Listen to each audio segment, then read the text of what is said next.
नंदन पंत ने मुझसे एक बार पूछा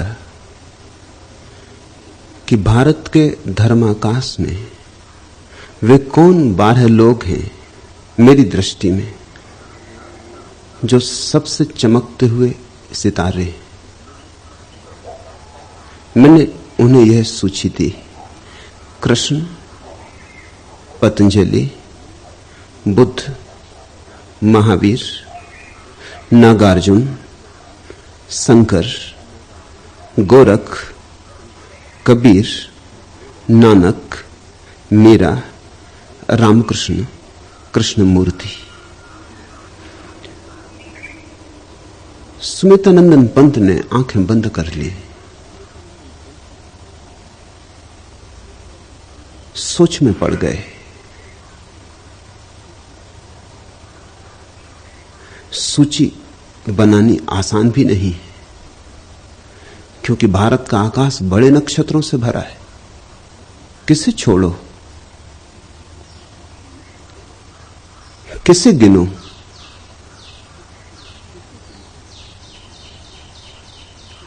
वे प्यारे व्यक्ति थे, अति कोमल, अति माधुर्यपूर्ण स्त्री। वृद्धावस्था तक भी उनके चेहरे पर वैसी ही ताजगी बनी रही जैसी बनी रहनी चाहिए। वे सुंदर से सुंदरतर होते गए थे। मैं उनके चेहरे पर आते जाते भाव पढ़ने लगा। उन्हें अड़चन भी हुई थी। कुछ नाम जो स्वभावता होने चाहिए थे नहीं थे। राम का नाम नहीं था। उन्होंने आंख खोली, उन्होंने कहा, राम का नाम छोड़ दिया है आपने। मैंने कहा, मुझे 12 की ही सुविधा हो चुनने की, तो बहुत नाम छोड़ने पड़े। फिर मैंने 12 नाम ऐसे चुने हैं जिनकी कुछ मौलिक देन है। राम की कोई मौलिक देन नहीं है, कृष्ण की मौलिक देन है। इसलिए हिंदुओं ने भी उन्हें पूर्णावतार नहीं कहा। उन्होंने फिर मुझसे पूछा, तो फिर ऐसा करें 7 नाम मुझे दें। अब बात और कठिन हो गई थी। मैंने उन्हें 7 नाम दिए: कृष्ण, पतंजलि, बुद्ध, महावीर, शंकर, गोरख, कबीर। उन्होंने कहा, आपने जो 5 छोड़े, अब किस आधार पर छोड़े? मैंने कहा, नागार्जुन बुद्ध में समाहित थे। जो बुद्ध में बीज रूप था उसी को नागार्जुन ने प्रकट किया है।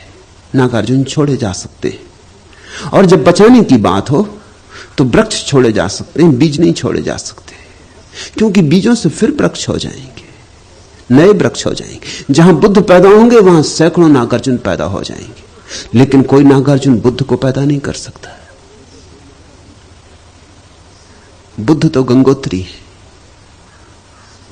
नागार्जुन तो फिर गंगा के रास्ते पर आए हुए एक तीर्थ स्थल है, प्यारे। मगर अगर छोड़ना हो तो तीर्थ स्थल छोड़े जा सकते हैं, गंगोत्री नहीं छोड़ी जा सकती। ऐसे ही कृष्णमूर्ति भी बुद्ध में समा जाते हैं। कृष्णमूर्ति बुद्ध का नवीनतम संस्करण है, नूतनतम आज की भाषा में। पर भाषा का ही भेद है। बुद्ध का जो परम सूत्र था, अप्पो दीपो भव, कृष्णमूर्ति बस उसकी ही व्याख्या है, एक सूत्र की व्याख्या, गहन, गंभीर, अति विस्तीर्ण, अति महत्वपूर्ण। पर अपने दीपक स्वयं बनो, अप दीपो भव, इसकी ही व्याख्या है। यह बुद्ध का अंतिम वचन था इस पृथ्वी पर। शरीर छोड़ने के पहले यह उन्होंने सार सूत्र कहा था। जैसे सारे जीवन की संपदा को, सारे जीवन के अनुभव को इस एक छोटे से सूत्र में समाहित कर दिया था। रामकृष्ण कृष्ण में सरलता से लीन हो जाते। मीरा, नानक, कबीर में लीन हो जाते। जैसे कबीर की ही शाखाएं, जैसे कबीर में जो इकट्ठा था वह आधा नानक में प्रकट हुआ है और आधा मीरा में। नानक में कबीर का पुरुष रूप प्रकट हुआ है, इसलिए सिख धर्म अगर छत्री का धर्म हो गया, योद्धा का, तो आश्चर्य नहीं है। मीरा में कबीर का स्त्रीण रूप प्रकट हुआ है, इसलिए सारा माधुरी, सारी सुगंध, सारा सुवास, सारा संगीत मीरा के पैरों में घुंघरू बन के बजा है। मीरा के इकतारे पर कबीर की नारी गाई है, नानक में कबीर का पुरुष बोला है। दोनों कबीर में समाहित हो जाते। इस तरह मैंने कहा, मैंने ये 7 की सूची बनाई। अब उनकी उत्सुकता बहुत बढ़ गई थी। उन्होंने कहा और अगर 5 की सूची बनानी पड़े, तो मैंने कहा काम मेरे लिए कठिन होता जाएगा। मैंने ये सूची उन्हें दी, कृष्ण, पतंजलि, बुद्ध, महावीर, गोरख। क्योंकि कबीर को गोरख में लीन किया जा सकता है। गोरख मूल है, गोरख को नहीं छोड़ा जा सकता। और शंकर तो कृष्ण में सरलता से लीन हो जाते। कृष्ण के ही एक अंग की व्याख्या है, कृष्ण के ही एक अंग का दार्शनिक विवेचन है। तब तो वे बोले बस एक बार और, अगर 4 ही रखने हो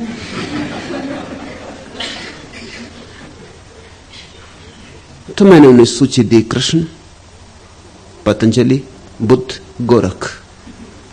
क्योंकि महावीर बुद्ध से बहुत भिन्न नहीं है, थोड़े ही भिन्न है, जरा सा ही भेद है, वह भी अभिव्यक्ति का भेद है। बुद्ध की महिमा में महावीर की महिमा लीन हो सकती है।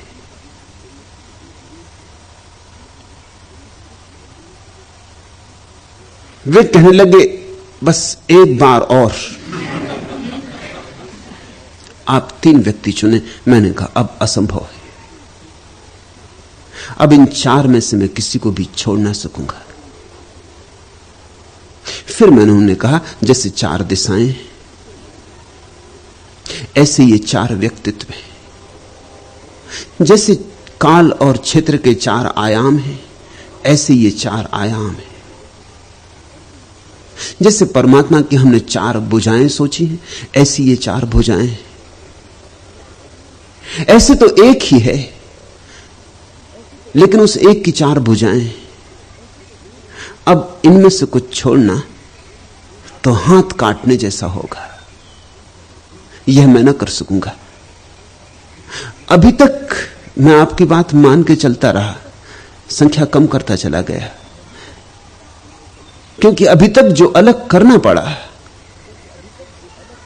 वह वस्त्र था, अब अंग तोड़ने पड़ेंगे। अंग भंग मैं ना कर सकूंगा, ऐसी हिंसा आप ना करवाएं। वे कहने लगे कुछ प्रश्न उठ गए। एक तो ये कि आप महावीर को छोड़ सके, गोरख को नहीं। गोरख को नहीं छोड़ सकता हूं, क्योंकि गोरख से इस देश में एक नया ही सूत्रपात हुआ, महावीर से कोई नया सूत्रपात नहीं हुआ। वे अपूर्व पुरुष हैं, मगर जो सदियों से कहा गया था, उनके पहले जो 23 जैन तीर्थंकर कह चुके थे, उसकी ही पुनरुक्ति है। वे किसी यात्रा का प्रारंभ नहीं है,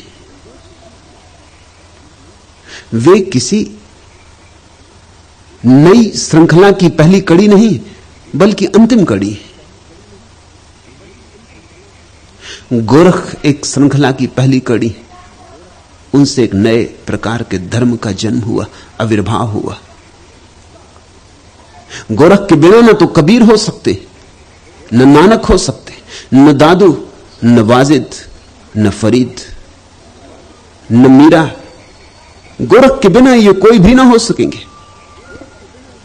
इन सबके मौलिक आधार गोरख में, फिर मंदिर बहुत ऊंचा उठा,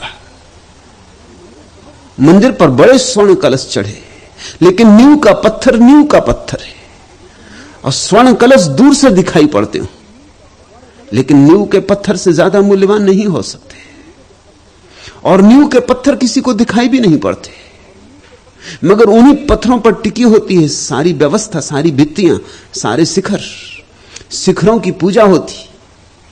बुनियाद के पत्थरों को तो लोग भूल ही जाते, ऐसे ही गोरख भी भूल गए। लेकिन भारत की सारी संत परंपरा गोरख की ऋणी है। जैसे पतंजलि के बिना भारत में योग की कोई संभावना न रह जाएगी, जैसे बुद्ध के बिना ध्यान की आधारशिला उखड़ जाएगी, जैसे कृष्ण के बिना प्रेम की अभिव्यक्ति को मार्ग न मिलेगा, ऐसे गोरख के बिना उस परम सत्य को पाने के लिए विधियों की जो तलाश शुरू हुई, साधना की जो व्यवस्था बनी, वह न बन सकेगी। गोरख ने जितना आविष्कार किया मनुष्य के भीतर अंतर खोज के लिए, उतना शायद किसी ने भी नहीं किया है। उन्होंने इतनी विधियां दी कि अगर विधियों के हिसाब से सोचा जाए तो गोरख सबसे बड़े आविष्कारक हैं। इतने द्वार तोड़े मनुष्य के अंतरतम में जाने के लिए, इतने द्वार तोड़े कि लोग द्वारों में उलझ गए। इसलिए हमारे पास एक शब्द चल पड़ा, गोरख को तो लोग भूल गए, गोरख धंधा शब्द चल पड़ा। उन्होंने इतनी विधियां दी कि लोग उलझ गए कि कौन सी ठीक, कौन सी गलत, कौन सी करें, कौन सी छोड़ें। उन्होंने इतने मार्ग दिए कि लोग किम कर्तव्य विमूढ़ हो गए। इसलिए गोरख धंधा शब्द बन गया। अब कोई किसी चीज में उलझाओ तो हम कहते हैं क्या गोरख धंधे में उलझे। गोरख के पास अपूर्व व्यक्तित्व था, जैसे आइंस्टीन के पास व्यक्तित्व था। जगत के सत्य को खोजने के लिए जो पैने से पैने उपाय अल्बर्ट आइंस्टीन दे गया, उसके पहले किसी ने भी नहीं दिए थे। हां, अब उनका विकास हो सकेगा, अब उन पर और धार रखी जा सकेगी, मगर जो प्रथम काम था वह आइंस्टीन ने किया। जो पीछे आएंगे वो नंबर 2 होंगे, वो अब प्रथम नहीं हो सकते। राह पहली तो आइंस्टीन ने तोड़ी, अब इस राह को पक्का करने वाले, मजबूत करने वाले, मील के पत्थर लगाने वाले, सुंदर बनाने वाले, सुगम बनाने वाले बहुत लोग आएंगे, मगर आइंस्टीन की जगह अब कोई भी नहीं ले सकता। ऐसी ही घटना अंतर जगत में गोरख के साथ घटी। लेकिन गोरख को लोग भूल क्यों गए? मील के पत्थर याद रह जाते, राह तोड़ने वाले भूल जाते, राह को सजाने वाले याद रह जाते, राह को पहली बार तोड़ने वाले भूल जाते। भूल जाते हैं इसलिए कि जो पीछे आते हैं उनको सुविधा होती है संवारने की। जो पहले आता है वो तो अनगढ़ होता है, कच्चा होता है। गोरख जैसे खदान से निकले हीरे हैं। अगर गोरख और कबीर बैठे हो तो तुम कबीर से प्रभावित होगे, गोरख से नहीं, क्योंकि गोरख तो खदान से निकले हीरे, और कबीर जिन पर जौहरियों ने खूब मेहनत की, जिन पर खूब छेनी चली है, जिनको खूब निखार दिया गया है। यह तो तुम्हें पता है ना कि कोहिनूर हीरा जब पहली दफा मिला तो जिस आदमी को मिला था उसे पता भी नहीं था कि कोहिनूर है। उसने बच्चों को खेलने के लिए दे दिया था, समझ के कि कोई रंगीन पत्थर है।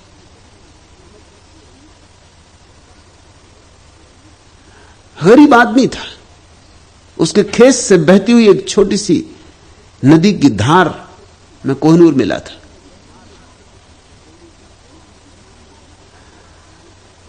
महीनों उसके घर पड़ा रहा कोहिनूर, बच्चे खेलते रहे, फेंकते रहे, इस कोने से उस कोने, आंगन में पड़ा रहा। तुम पहचान ना पाते कोहिनूर को। कोहिनूर का मूल वजन 3 गुना था, आज के कोहनूर से। फिर उस पर धार रखी गई, निखार किए गए, काटे गए, उसके पहलू उभारे गए। आज सिर्फ 1/3 वजन बचा है, लेकिन दाम करोड़ों गुना ज्यादा हो गए। वजन कम होता गया, दाम बढ़ते गए, क्योंकि निखार आता गया और निखार। कबीर और गोरख साथ बैठे हो, तुम गोरख को शायद पहचानो ही ना, क्योंकि गोरख तो अभी गोलकोंडा की खदान से निकले कोहिनूर हीरे। कबीर तो बड़ी धार रखी जा चुकी, जौहरी मेहनत कर चुके। कबीर तुम्हें पहचान में आ जाएंगे। इसलिए गोरख का नाम भूल गया, बुनियाद के पत्थर भूल जाते। गोरख के वचन सुनकर तुम चौंकोगे। थोड़ी धार रखनी पड़ेगी, अनगढ़ है। वही धार रखने का काम मैं यहां कर रहा हूं। जरा तुम्हें पहचान आने लगेगी, तुम चमत्कृत होोगे। जो भी सार्थक है गोरख ने कह दिया है, जो भी मूल्यवान है कह दिया है। तो मैंने सुमित्रानंदन पंत को कहा कि गोरख को न छोड़ सकूंगा, और इसलिए 4 से और अब संख्या कम नहीं की जा सकती। उन्होंने सोचा होगा स्वभावतः कि मैं गोरख को छोड़ूंगा, महावीर को बचाऊंगा। महावीर कोहिनूर है, अभी कच्चे हीरे नहीं खदान से निकले। एक पूरी परंपरा है 23 तीर्थंकरों की, हजारों साल की, जिसमें धार रखी गई है, पैने किए गए हैं, खूब समुज्वल हो गए। तुम देखते हो 24वें तीर्थंकर है महावीर, बाकी 23 के नाम लोगों को भूल गए। जो जैन नहीं है वो तो 23 के नाम गिना ही ना सकेंगे, और जो जैन है वो भी 23 का नाम क्रमबद्ध रूप से ना गिना सकेंगे, उनसे भी भूल चूक हो जाएगी। महावीर तो अंतिम है। मंदिर का कलश, मंदिर के कलश याद रह जाते, फिर उनकी चर्चा होती रहती। बुनियाद के पत्थरों की कौन चर्चा करता है? आज हम बुनियाद के एक पत्थर की बात शुरू करते। इस पर पूरा भवन खड़ा है भारत के संत साहित्य का, इस एक व्यक्ति पर सब दारमदार है। इसने सब कह दिया है जो धीरे धीरे बड़ा रंगीन हो जाएगा, बड़ा सुंदर हो जाएगा, जिस पर लोग सदियों तक साधना करेंगे, ध्यान करेंगे, जिसके द्वारा न मालूम कितने सिद्ध पुरुष पैदा होंगे।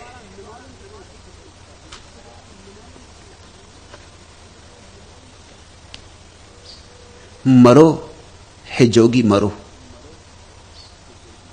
ऐसा अद्भुत वचन। कहते हैं मर जाओ, मिट जाओ, बिल्कुल मिट जाओ। मरो वे जोगी मरो, मरो मरण है मीठा, क्योंकि मृत्यु से ज्यादा मीठी और कोई चीज इस जगत में नहीं। तिस मरणी मरो, और ऐसी मृत्यु मरो जिस मरणी गोरख मरि दीठा। जिस तरह से मर के गोरख को दर्शन उपलब्ध हुआ, ऐसे ही तुम भी मर जाओ और दर्शन को उपलब्ध हो जाओ।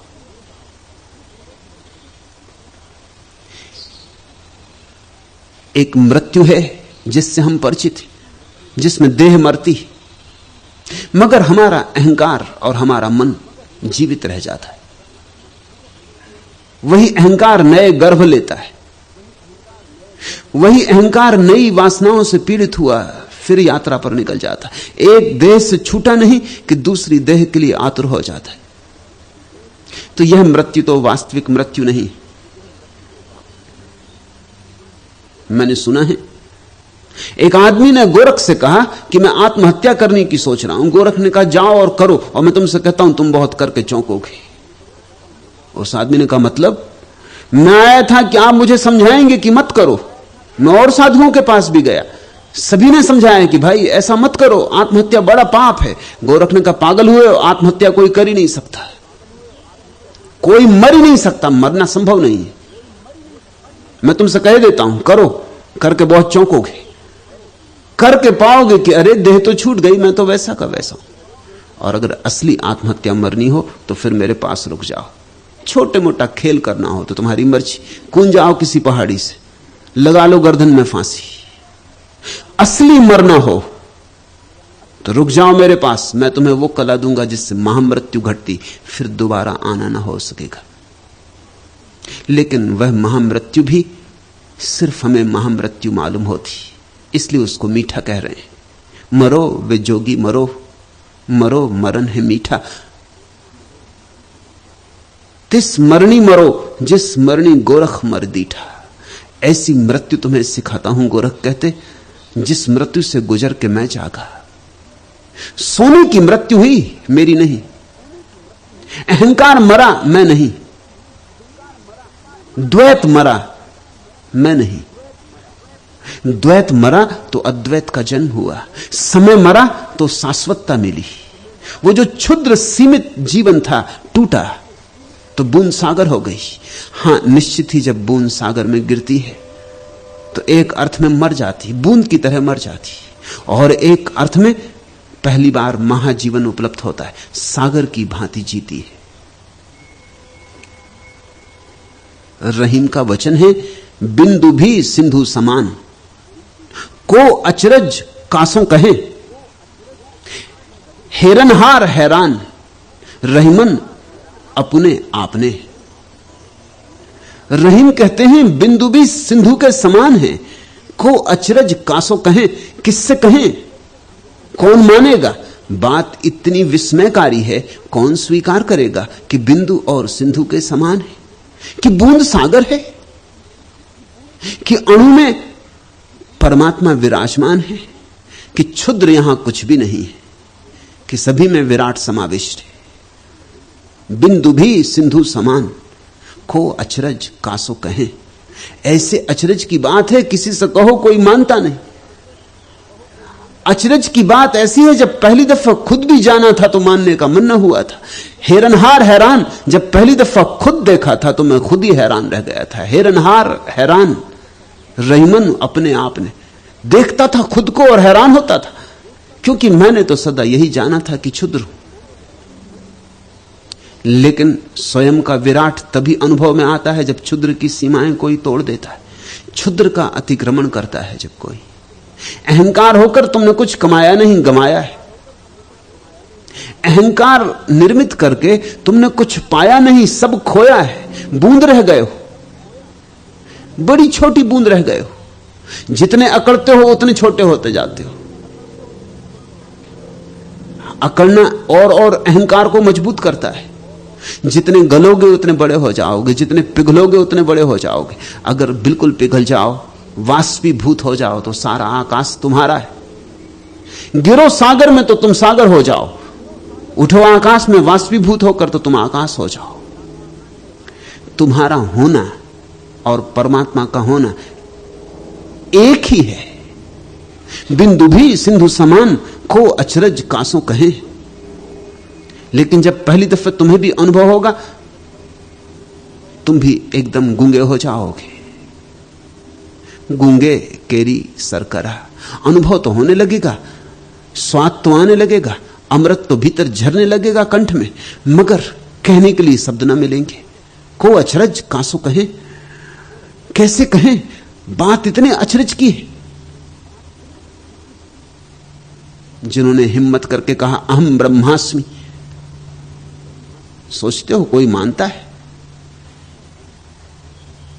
मंसूर ने कहा अनल हक, कि मैं परमात्मा हूं, सूली पे चढ़ा दिया लोगों ने। जीसस को मार डाला, क्योंकि जीसस ने यह कहा कि वह जो आकाश में है मेरा पिता और मैं, हम दोनों एक ही, पिता और बेटा दो नहीं। यहूदी क्षमा न कर सके। जब भी किसी ने घोषणा की है भगवत्ता की, तभी लोग क्षमा नहीं कर सके। बात ही ऐसी है। को अचरज कासों कहें, किससे कहने जाओ? जिससे कहोगे वही इंकार करने लगेगा। कल गुरुकुल कांगड़ी के भूतपूर्व उपकुलपति सत्यव्रत का आश्रम में आना हुआ। दर्शन उन्हें आश्रम दिखाने ले गई। सत्यव्रत ने उपनिषद पर किताबें लिखी, वेदों के ज्ञाता हैं। इस देश में कुछ थोड़े ही लोग वेद को इतनी गहराई से जानते होंगे जैसा सत्यव्रत जानते। उनके वक्तव्य, उनके विचार मैंने पढ़े, मगर उनका भी प्रश्न दर्शन से यही था कि आप अपने गुरु को भगवान क्यों कहती। उनका भी ऐसे हमारे पंडित में और हमारे अज्ञानी में जरा भी भेद नहीं होता। दर्शन ने ठीक उत्तर दिया उन्हें। दर्शन ने कहा भगवान तो आप भी हैं, मगर आपको इसका स्मरण नहीं। और उन्हें स्मरण आ गया है। मुंहतोड़ जवाब था, दो टूक जवाब था। और पंडित जब कोई इस आश्रम में आया तो ध्यान रखना, ऐसा ही ठीक ठीक जवाब देना। उपनिषद पर किताबें लिखी सत्यव्रत ने, जरूर अहम ब्रह्मास्मि शब्द के करीब आए होंगे। ऐसा कौन है जो नहीं आया है? जरूर ये महावाक्य सोचा होगा, विचारा होगा, तत्वमसि श्वेत केतु, हे श्वेत केतु तू वही है। और इस पर विवेचन भी किया होगा, इस पर व्याख्यान भी दिए होंगे। लेकिन यह बात ऊपर ऊपर गुजर गई। इससे तो सीधी सादी दर्शन में ज्यादा गहरी उतर गई। यह पांडित ही रहा, थोथा कचरे जैसा। इसका कोई मूल्य नहीं, दो कौड़ी इसका मूल्य नहीं।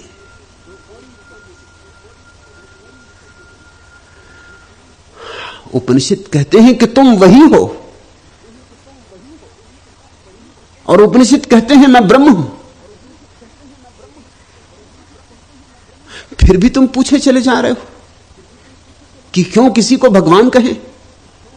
मैं तुमसे पूछता हूं, ऐसा कौन है जिसको भगवान न कहें?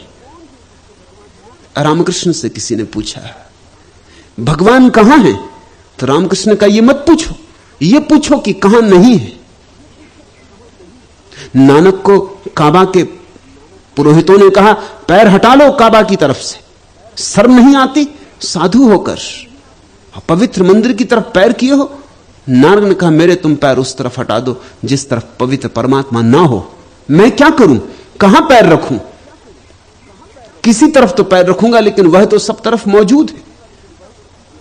सभी दिशाओं को उसी ने घेरा है।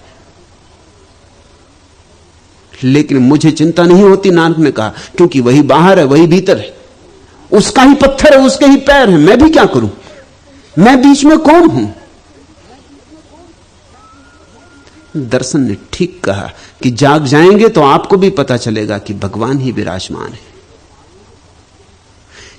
इससे ही मैं चकित होता हूं कि जिनको हम तथाकथित ज्ञानी कहते हैं, और यही ज्ञानी लोगों को चलाते हैं, अंधा अंधा ठेलिया, दोनों कूप पड़ंत,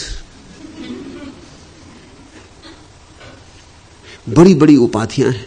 सत्यव्रत, सिद्धांत अलंकार, सिद्धांत के जानने वाले।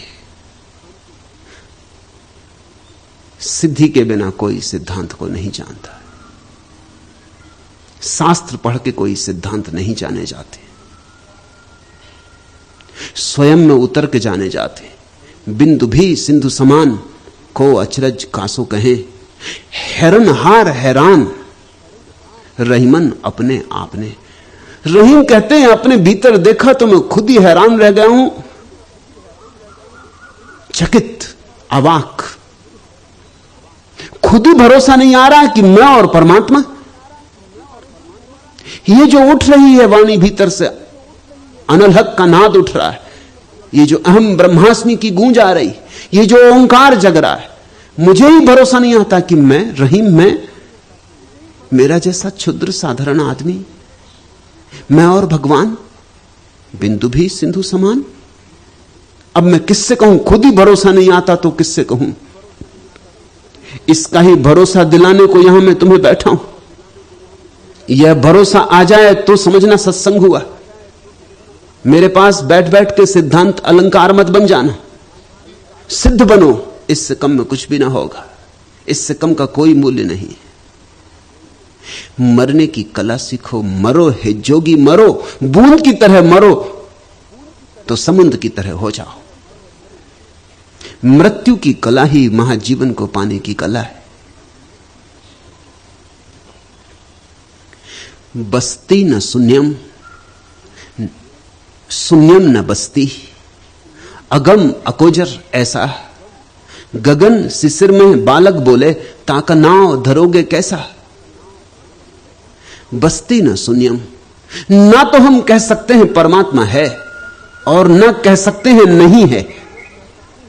सोचना विचारना, परमात्मा नहीं और है दोनों का जोड़ है, इसलिए दोनों के पार है।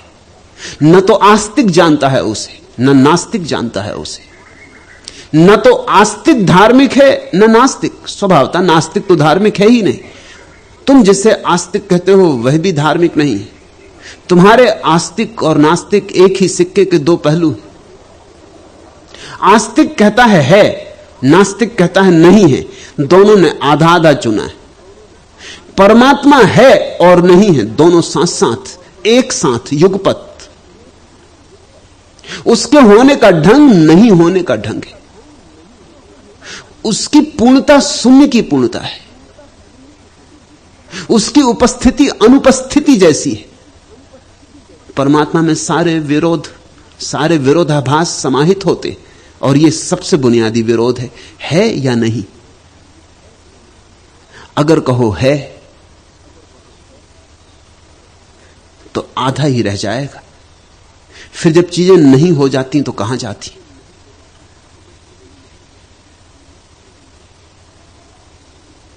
नहीं होकर भी तो कहीं होती होंगी, नहीं होकर भी तो कहीं बनी रहती होंगी। एक वृक्ष, बड़ा वृक्ष, उस पर एक बीज लगा, वृक्ष मर जाएगा। अब तुम बीज को बो दो, फिर वृक्ष हो जाएगा। बीज क्या था? वृक्ष का नहीं होना था, वृक्ष का नहीं रूप था। अगर तुम बीज को तोड़ते और खोजते तो वृक्ष तुम्हें मिलने वाला नहीं था। तुम कितनी ही खोज करो, बीज में वृक्ष नहीं मिलेगा। वृक्ष कहां गया? लेकिन किसी न किसी अर्थ में बीज में वृक्ष छिपा है। अब अनुपस्थित होकर छिपा है। तब उपस्थित होकर प्रकट हुआ था, अब अनुपस्थित होकर छिपा है। बीज को फिर बो दो जमीन में, फिर सम्यक सुविधा जुटा दो, फिर वृक्ष हो जाएगा। और ध्यान रखना, जब वृक्ष होगा तो बीज खो जाएगा। दोनों साथ नहीं होंगे। वृक्ष खोता है, बीज हो जाता है, बीज खोता है, वृक्ष हो जाता है। ये एक ही सिक्के के दो पहलू। तुम दोनों पहलू एक साथ नहीं देख सकते, या कि देख सकते हो, तुम कोशिश करना। सिक्का तो छोटी सी चीज है, हाथ में रखा जा सकता है। दोनों पहलू पूरे पूरे एक साथ देखने की कोशिश करना, तुम मुश्किल में पड़ जाओगे। जब एक पहलू देखोगे दूसरा नहीं दिखाई पड़ेगा, जब दूसरा देखोगे पहला खो जाएगा। लेकिन पहले के खो जाने से क्या तुम कहोगे कि नहीं है? सृष्टि भी परमात्मा का रूप है, प्रलय भी। उसका एक रूप है अभिव्यक्ति और एक रूप है अनभिव्यक्ति। जब तुम तार छिड़ देते हो वीणा के, संगीत जगता है। अभी अभी कहां था? क्षण भर पहले कहां था? शून्य में था तो जरूर, न होता तो पैदा नहीं हो सकता था। छिपा पड़ा था किसी गहन गुफा में। तुमने तार क्या छेड़े, पुकार दे दी। तुमने तार छेड़कर प्रेरणा दे दी। गीत तो सोया पड़ा था, जाग उठा। संगीतज्ञ स्वर पैदा नहीं करता, सिर्फ जगाता है। सोए को जगाता। कौन स्वर पैदा करेगा? स्वर पैदा करने का कोई उपाय नहीं है। इस जगत में न तो कोई चीज बनाई जा सकती है और न मिटाई जा सकती। अब तो विज्ञान भी इस बात से सहमत है। तुम रेत के एक छोटे से कण को भी मिटा नहीं सकते और न बना सकते हो। न तो कुछ बनाया जा सकता है, न कुछ घटाया जा सकता है। जगत उतना ही है जितना है, लेकिन फिर भी चीजें बनती और मिटती। तो इसका अर्थ हुआ जैसे पर्दे के पीछे चले जाते हैं रामलीला के खेल करने वाले लोग, फिर पर्दे के बाहर आ जाते, पर्दा उठा और पर्दा गिरा, वृक्ष विदा हो गया, पर्दा गिर गया, वृक्ष पर्दे की ओर चला गया, बीज हो गए, पर्दा उठा, बीज फिर वृक्ष हुआ। जब तुम एक व्यक्ति को मरते देखते हो तो तुम क्या देख रहे हो? परमात्मा का नहीं रूप। अभी था, अब नहीं। तो जो था वही नहीं हो जाता है, और जो नहीं है वो फिर है हो जाएगा। आस्तिक भी आधे को चुनता है, नास्तिक भी आधे को चुनता है, दोनों में कुछ फर्क नहीं। तराजू के एक एक पल्ले को चुन लिया है दोनों ने तराजू तोड़ डाला है। तराजू के दोनों पल्ले चाहिए। तराजू दोनों पल्लों का जोड़ है, और जोड़ से कुछ ज्यादा भी।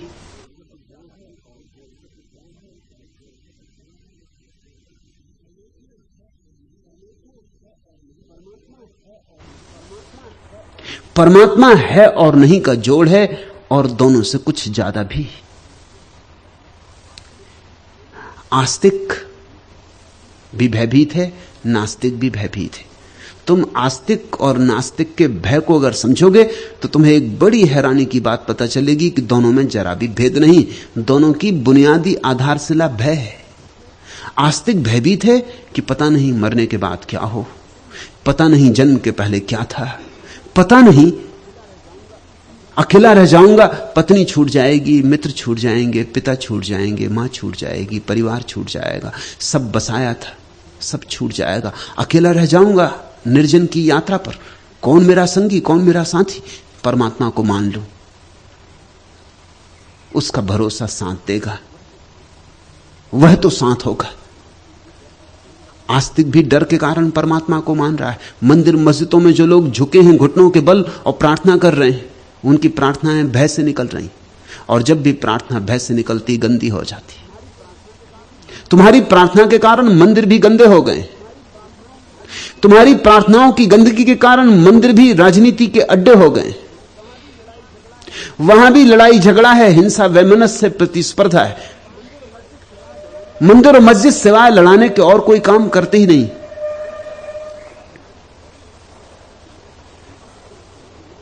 आस्तिक भयभीत है, नास्तिक भी मैं कहता हूं भयभीत है, तो तुम थोड़ा चौंकोगे, क्योंकि आमतौर से लोग सोचते हैं अगर नास्तिक भयभीत होता तो परमात्मा को मान लेता। लोग कोशिश करके हार चुके हैं, उसे डरा डरा के उसको डरवाते हैं नरक से, वहां के बड़े दृश्य खींचते हैं, बड़े विहंगम दृश्य, बिल्कुल तस्वीर खड़ी कर देते हैं नरक की। आग की लपटें, जलते हुए कड़ाहे, बीभत्स शैतान सताएंगे बुरी तरह, मारेंगे बुरी तरह, आग में जलाएंगे बुरी तरह, इतना डरवाते हैं। फिर भी नास्तिक मानता नहीं ईश्वर को, तो लोग सोचते हैं शायद नास्तिक बहुत निर्भय। बात गलत है। जो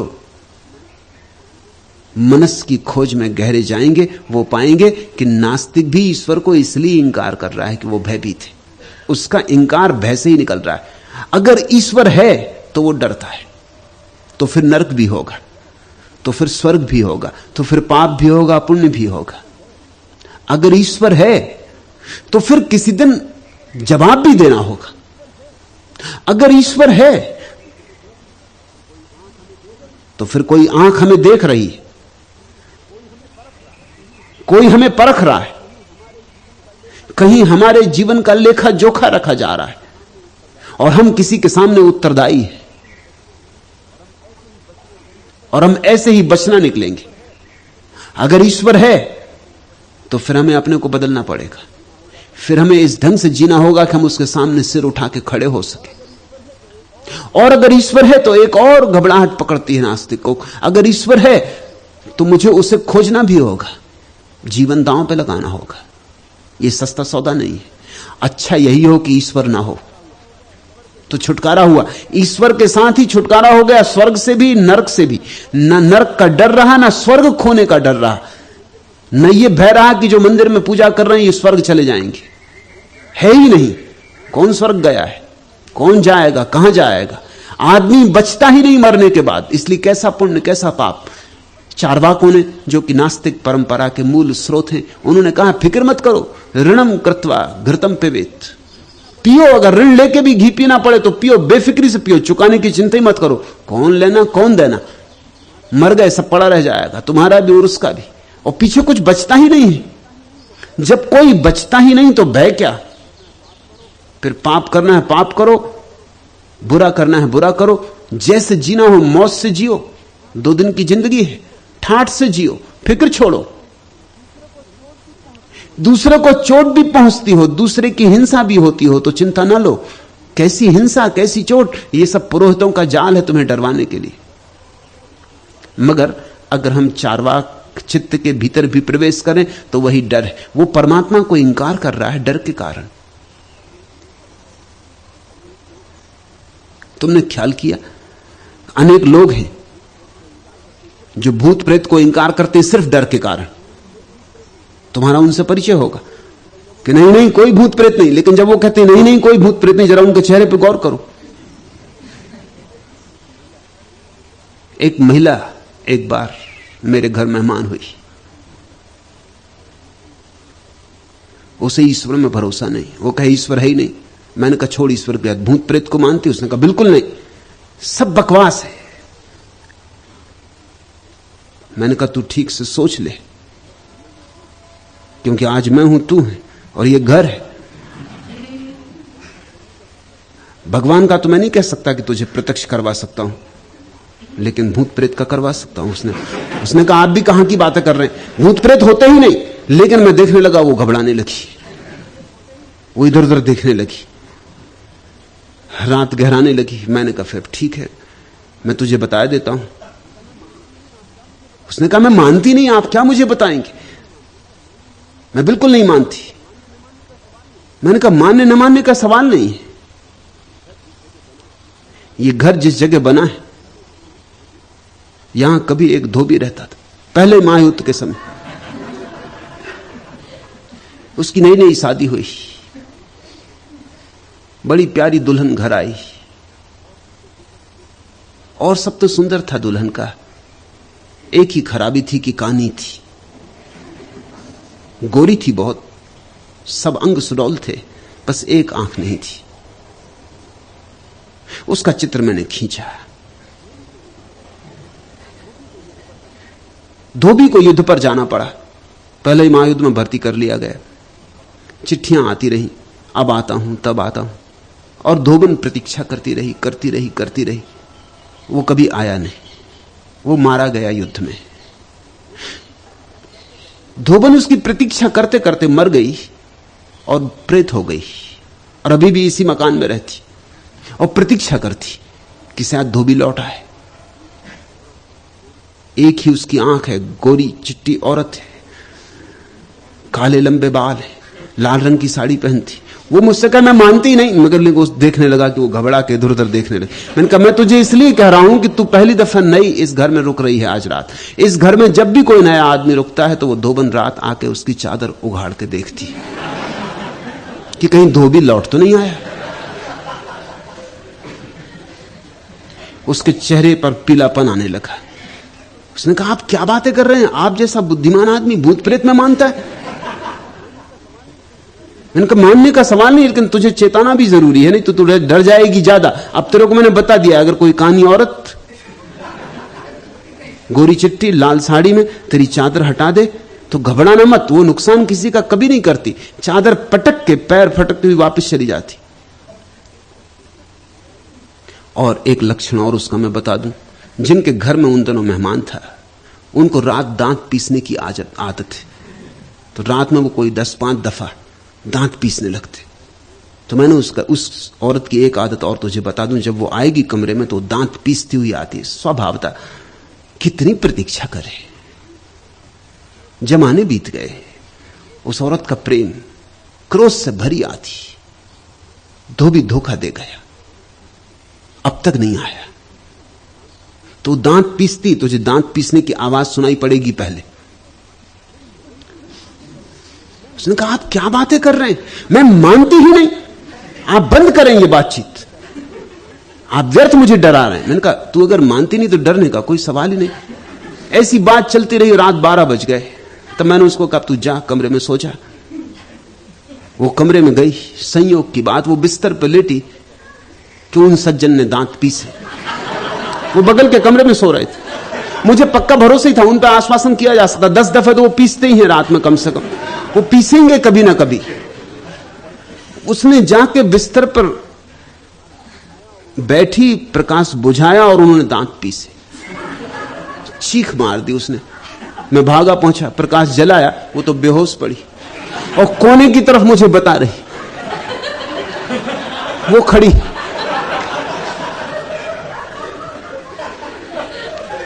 उसको मैंने लाख समझाया कि कोई भूत प्रेत नहीं होता। उसने कहा मैं मान ही नहीं सकती। होते कैसे नहीं? वो सामने खड़ी। और जो आपने कहा था, एक आंख, गोरा चिट्टा रूप, काले बाल, लाल साड़ी और दांत पीस रही। रात भर परेशान होना पड़ा मुझे, क्योंकि वो न सोए न सोने दे। वो कहे मैं आज सो ही नहीं सकती, अब मैं सोऊंगी वो फिर आएगी और आप कहते हैं चादर उठाएगी, इतने पास आ जाएगी। मैं उसको कहूं कि कोई भूत प्रीत होते हैं, सब कल्पना में। तो कहानी कह रहा था तेरे से, तुझे सिर्फ उसको तो रात बुखार आ गया,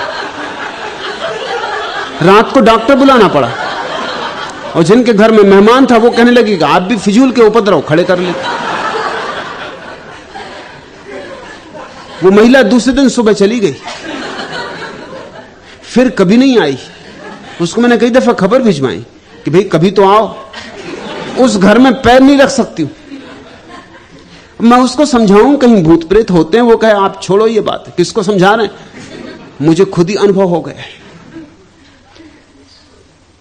ख्याल करना अक्सर ऐसा हो जाता है कि तुम जिस चीज से डरते हो उसको इंकार करते हो। इंकार इसलिए करते हो ताकि तुम्हें यह भी याद न रहे कि मैं डरता हूं। है ही नहीं तो डरना क्या है। आस्तिक और नास्तिक में जरा भी भेद नहीं है। एक विधायक रूप से भयभीत है, एक नकारात्मक रूप से भयभीत है। बस ऋण और धन का फर्क है, मगर भय दोनों का है। नास्तिक डर के कारण कह रहा है ईश्वर नहीं है, क्योंकि ईश्वर मानना तो फिर उसके पीछे और बहुत कुछ मानना पड़ता है जो उसे कपाता है। आस्तिक कह रहा है ईश्वर है, विधायक रूप से भयभीत है। वो कह रहा है ईश्वर है, अगर मैं उसको न मानूं, उसकी स्तुति ना करूं, प्रार्थना पूजा ना करूं, उसको मनाऊं ना, तो सताया जाऊंगा। धार्मिक व्यक्ति कहता है ईश्वर के दोनों रूप हैं। ईश्वर आस्तिक और नास्तिक दोनों की धारणाओं, विश्वासों के पार है। बस्ती न शून्यम, न तो वह है ऐसा कह सकते, न कह सकते कि नहीं है। शून्यम न बस्ती, न कह सकते कि शून्य है, न कह सकते कि पूर्ण है। अगम अगोचर, ऐसा ऐसा अगम्य है, हमारा कोई शब्द उसको माप नहीं सकता। हमारे शब्द छोटी छोटी चाय की चम्मचों जैसे, वह सागर जैसा। इन चाय की चम्मचों में सागर को नहीं भरा जा सकता और न सागर को नापा जा सकता है। हमारे सब माप बड़े छोटे, हमारे हाथ बड़े छोटे, हमारी सामर्थ्य बड़ी छोटी है, उसका विस्तार अनंत है, वह असीम है। अगम अगोचर ऐसा। रहीमन बात अगम्य की, कहनी सुननी की नाही। जे जानती ते कहत नहीं, कहत ते जानती नाही। रहीमन बात अगम्य की, वह इतना अगम्य है। अगम्य शब्द का अर्थ समझना। अगम्य का अर्थ होता है जिसकी हम था ना पा सके, अथाह है। लाख करें उपाय और था ना पा सके, क्योंकि उसकी थाह है ही नहीं। और जो उसकी थाह लेने गए हैं वो धीरे धीरे उसी में लीन हो गए। कहते हैं दो नमक के पुतले एक बार सागर की थाह लेने गए थे। छलांग लगा दी सागर में, भीड़ इकट्ठी हो गई थी, मेला भरा था सागर के तट पर, सारे लोग आ गए थे। फिर दिनों तक प्रतीक्षा होती रही, फिर मेला धीरे धीरे उजड़ भी गया। वो नमक के पुतले न लौटे सो न लौटे। नमक के पुतलों को थाह भी ना मिली और खुद भी मिट गए। हेरत हेरत हे सखी रहा कबीर हिराई। गए थे खोजने खो गए। नमक के पुतले सागर की खोज में जाएंगे, कब तक बचेंगे? गल गए होंगे। सागर के ही हिस्से थे, इसलिए नमक के पुतले का ख्याल है। हम भी नमक के पुतले हैं, वह सागर, उसे खोजने जाएंगे, खो जाएंगे। अगम्य का अर्थ होता है सिर्फ अज्ञात नहीं, क्योंकि अज्ञात वह है जो कभी ज्ञात हो जाएगा। आज जो ज्ञात हो गया है कभी अज्ञात था। चांद पर आदमी नहीं चला था, अब आदमी चल लिया। अभी तक चांद अज्ञात था, अब ज्ञात हो गया।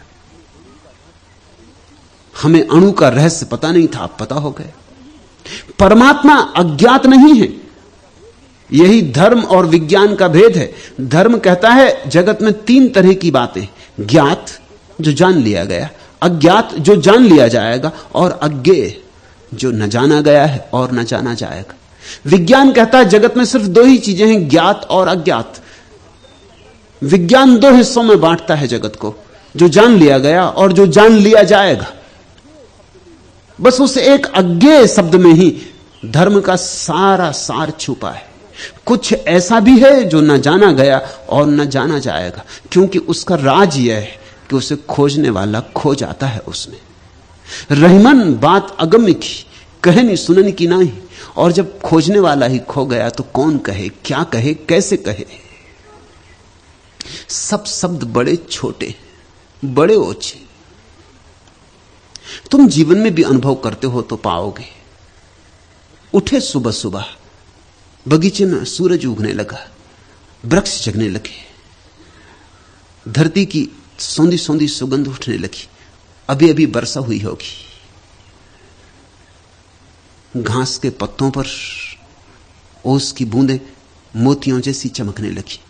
पक्षी गीत गाने लगे, कोई मोर नाचा, कोई कोयल कूकी, फूल खिले, कमलों ने अपनी पखड़ियां खोल दी। ये सब तुम देख रहे हो। ये अगोचर भी नहीं, गोचर है। ये अज्ञात भी नहीं, तुम्हें ज्ञात है। ये सारा सौंदर्य तुम अनुभव कर रहे हो। तुमसे कोई पूछे कह डालो एक शब्द में, क्या कहोगे? इतना ही कहोगे सुंदर था, बहुत सुंदर था। मगर यह भी कोई कहना है इस बहुत सुंदर में न तो सूरज की किरण है, न माटी की सौंधी सुगंध है, न कमल के खिलते हुए पखड़ियां हैं, न पक्षियों के गीत हैं, न सबनम के मोती है, न वृक्षों की हरियाली है, न मुक्त आकाश है। कुछ भी तो नहीं। बहुत सुंदर में क्या है? कुछ भी तो नहीं। वर्णमाला के थोड़े से अक्षर है।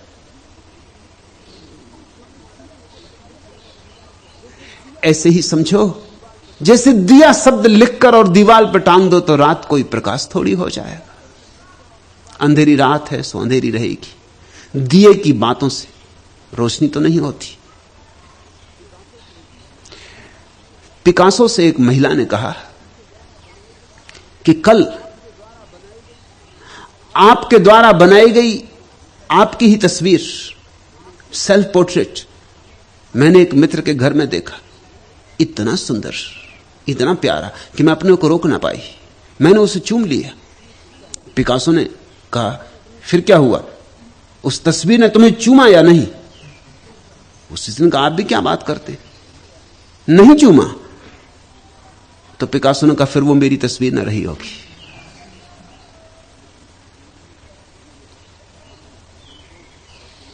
मुल्ला नसरुद्दीन को उसके पड़ोसी ने कहा कि आपके साहबजादे को संभालो, अभी से लुच्चा है।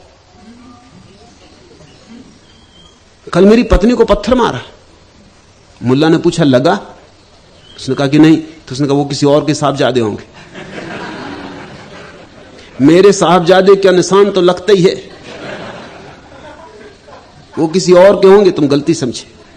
ऐसा ही पिकासो ने कहा कि वो मेरी तस्वीर न रही होगी, मैं तो नहीं था वो। चुंबन का उत्तर ही ना आया तो क्या खाक बात बनी? प्रत्युत्तर आना चाहिए। तस्वीरों से प्रत्युत्तर नहीं आते,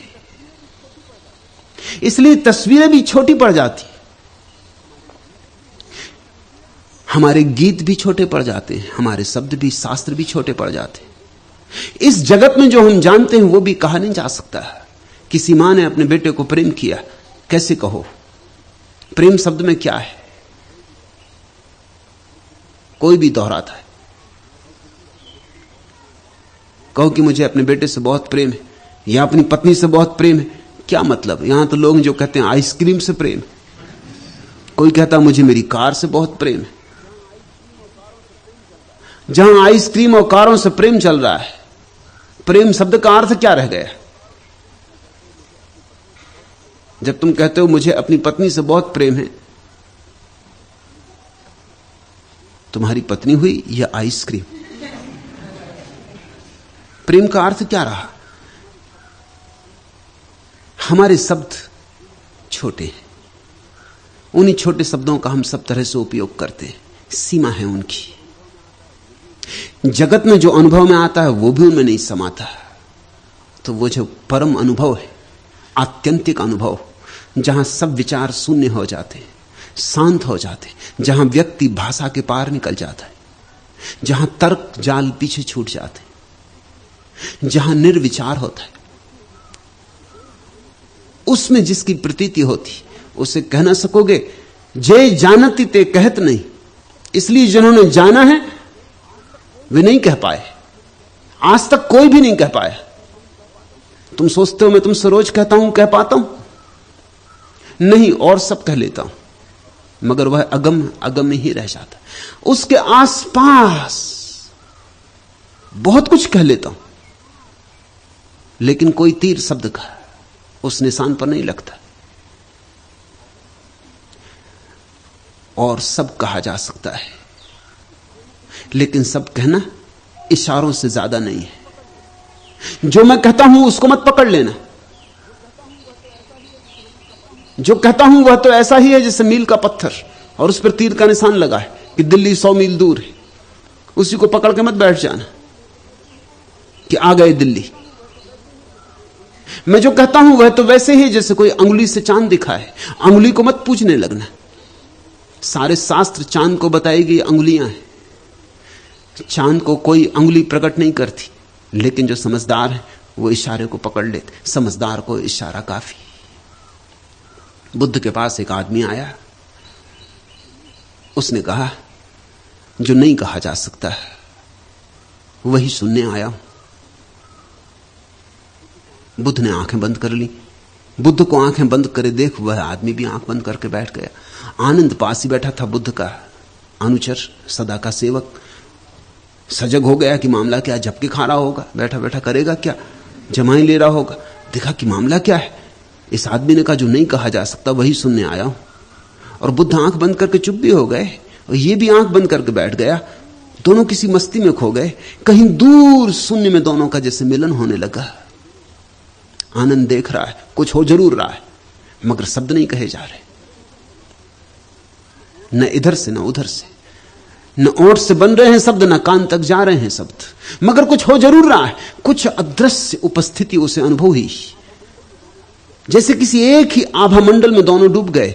और वो आदमी आधी घड़ी बाद उठा, उसकी आंखों से आनंद के आंसू बह रहे। झुका, बुद्ध के चरणों में प्रणाम किए और कहा धन्य भाग मेरे, बस ऐसे एक आदमी की तलाश में था जो बिना कहे कहते, और आपने खूब सुंदरता से कह दिया। मैं तृप्त होकर जा रहा हूं। वह आदमी रोता आनंद मग्न बुद्ध से विदा हुआ। उसके विदा होते ही आनंद ने पूछा कि मामला क्या है, हुआ क्या? ना आप कुछ बोले ना उसने कुछ सुना। और जब वो जाने लगा, उसने आपके पैर छुए तो आपने इतने गहनता से उसे आशीष दिया, उसके सिर पर हाथ रखा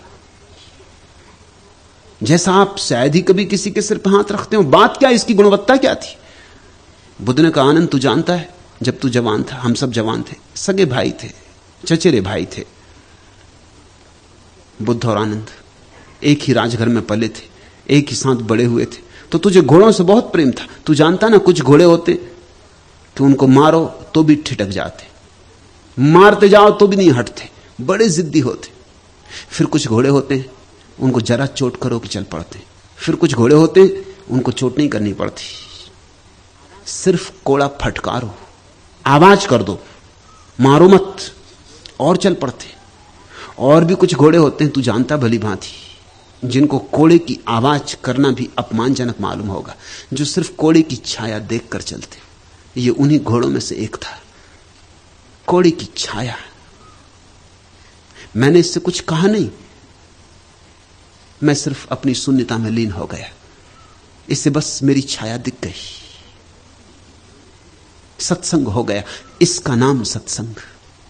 और ऐसा नहीं कि बुद्ध बोलते नहीं, जो बोलना ही समझ सकते हैं उनसे बोलते हैं, जो धीरे धीरे ना बोलने को समझने लगते हैं उनसे नहीं भी बोलते। बोलना नहीं बोलने की तैयारी है। सत्संग के दो रूप हैं, एक जब गुरु बोलता है, क्योंकि अभी तुम बोलना ही समझ सकोगे, बोलना भी समझ जाओ तो बहुत। फिर दूसरी घड़ी आती, परम घड़ी, जब बोलने का कोई सवाल नहीं रह जाता। जब गुरु बैठता है, तुम पास बैठे होते हो। इस घड़ी को पुराने दिनों में उपनिषद कहते थे, गुरु के पास बैठना। इसी पाठ पास बैठने में हमारे उपनिषद पैदा हुए, उनका नाम भी उपनिषद पड़ गया। गुरु के पास बैठ बैठ के शून्य में जो संगीत सुना गया था उसको ही संग्रहित किया गया, उन्हीं से उपनिषद बने। उपनिषद का मतलब होता है पास बैठना। सत्संग नहीं, जे जानती ते कहत नहीं, कहत ते जानत नहीं। इसलिए जो कहता हो कि मैं तुम्हें ईश्वर जना दूंगा, सावधान हो जाना, तुम्हें धोखा दिया जाएगा, तुम्हें शब्द पकड़ा दिए जाएंगे। जो कहता हो कि मैंने जान लिया है उसे, उसका दावा घातक सिद्ध होगा। उसे जाना नहीं जाता, जो उसे जानता है वही हो जाता है। जो उसे जानता है उसमें और जो जाना जाता है उसमें भेद नहीं रह जाता।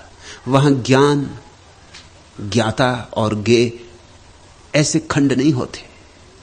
वहां ज्ञाता ज्ञेय में लीन हो जाता है, वहां ज्ञेय ज्ञाता में लीन हो जाता है। इसलिए उसे अगम्य कहते हैं। उसकी फिर थाह नहीं मिलती, थाह लेने वाला ही खो गया। हेरत हेरत है सखी, रहा कबीर हेराई। बस्ती न शून्यम, शून्यम न बस्ती, अगम अगोचर ऐसा। गगन शिशिर में बालक बोले, ताका नाव धरोगे कैसा।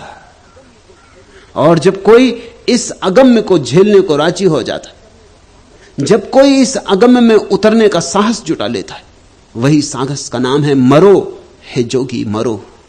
मरण है मीठा। तिस मरणी मरो, जिस मरणी गोरख मरी दीठा। मिट जाओ, मर जाओ तो दिखाई पड़े तो मिलन हो, खो जाओ तो खोज पूरी हो जाए। तो उसके भीतर मस्तिष्क की एक नई अभिव्यंजना होती। गगन शिशिर में बालक बोले, उसके सहस्त्रार में, उसके मस्तिष्क में शून्य पैदा हो जाता है। जब सब विचार विदा हो जाते, जब अहंकार विदा हो जाता है, जब मैं हूं ऐसा भाव ही नहीं रह जाता, जब वह सिर्फ होता है, मौन, शांत, शून्य, इसको समाधि कहते हैं। जब समाधि फल जाती, जब तुम जागरूक होते हो मगर कोई चित्त में विचार की धारा नहीं बहती, विचार का मार्ग शून्य हो गया, शांत हो गया, कोई यात्री नहीं चलते, निर्विचार निर्विषय चित्त हो गया। तुम सिर्फ शुद्ध दर्पण रह गए जिसमें अब कोई छाया नहीं बनती, कोई प्रतिबिंब नहीं बनता। इस अवस्था में तुम्हारे भीतर का कमल खिलता है, तुम्हारे मस्तिष्क में शून्य का जन्म होता है। वहां कोई चीज भरने वाली नहीं रह जाती, तुम सिर्फ एक खाली पवित्र रिक्तता मात्र रह जाते हो। गगन शिशिर में बालक बोले, और तब उसकी निर्दोष आवाज जैसे छोटे बच्चे की किलकारी, जैसे अभी अभी पैदा हुए बच्चे की आवाज, नई नई ताजी ताजी, सद्ध स्नात, नहाई नहाई कुंवारी आवाज सुनाई पड़ती। उसका नाद अनुभव होता है। ऐसी अवस्था में मोहम्मद ने कुरान को सुना, ऐसी अवस्था में ऋषियों ने वेद सुने, ऐसी ही अवस्था में जगत के सारे महत्वपूर्ण शास्त्रों का जन्म हुआ है। वे सभी अपरों से, पुरुष ने उनका निर्माण नहीं किया है, आदमी के हाथ उनमें नहीं लगे, परमात्मा बहा है, आदमी तो सिर्फ मार्ग बना है। गगन सिसरे में बालक बोले, ताका नाव धरोगे कैसा, और वह निर्दोष स्वर जब भीतर उठता है तो उसे कोई नाम नहीं दिया जा सकता, वह अनाम है, उसे कोई विशेषण भी नहीं दिया जा सकता, क्योंकि सब विशेषण सीमा बांध देंगे, और वह असीम है, वह अनंत है। बिंदु सिंधु हो गया, बूंद उड़ गई, आकाश हो गई। अब कौन बोले, क्या बोले? वहां से जब कोई लौटता है तो गूंगा, बिल्कुल गूंगा हो जाता है। बोलता है बहुत, और बातें बोलता है, कैसे वहां तक पहुंचो ये बोलता है, किस मार्ग से पहुंचो ये बोलता है, किसी विधि विधान से पहुंचोगे ये बोलता है, लेकिन वहां क्या हुआ इस संबंध में बिल्कुल चुप रह जाता है। कहता तुम ही चलो, तुम ही देखो, झरोखा कैसे खोलोगे ये विधि बता देता हूं, ताली कौन सी चलाओगे जिससे ताला खुल जाए ये बता देता हूं, मगर जो दर्शन होगा वह तो तुम जाओगे तभी होगा। उस दर्शन को उधार कोई किसी को दे नहीं सकता। हंसीबा खेलीबा धरीबा ध्यानम, लेकिन जिसको यह अनुभव हो गया है उसके जीवन में तुम्हें कुछ चीजें दिखाई पड़ने लगेंगी। बड़े प्यारे वचन हैं, बड़े गहरे वचन हैं। हंसीबा खेलीबा धरीबा ध्यानम, उसे तुम देखोगे हंसते हुए खेलते हुए, जीवन उसके लिए लीला हो गई, उसे तुम गंभीर नहीं पाओगे। यह कसौटी है सदगुरु की, उसे तुम गंभीर और उदास नहीं पाओगे, तुम उसे हंसता हुआ पाओगे। हंसीबा खेलीबा धरीबा ध्यानम, उसके लिए सब हंसी खेल है, सब लीला है। इसलिए हमने कृष्ण को पूर्ण अवतार कहा। राम गंभीर है, छोटी छोटी बात का हिसाब रखते, नियम मर्यादा से चलते, मर्यादा पुरुषोत्तम। कृष्ण अमर्याद है, न कोई नियम है न कोई मर्यादा है। कृष्ण के लिए जीवन लीला है।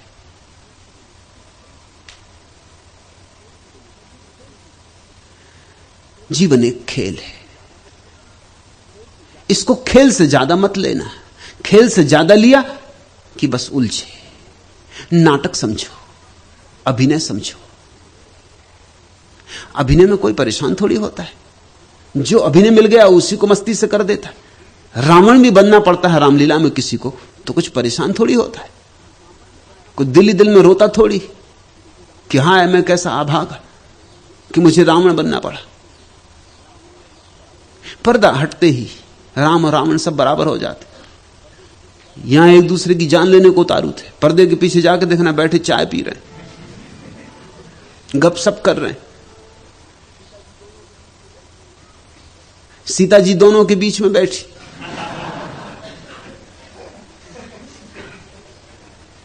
न कोई चुराने का सवाल है न कोई बचाने का सवाल है।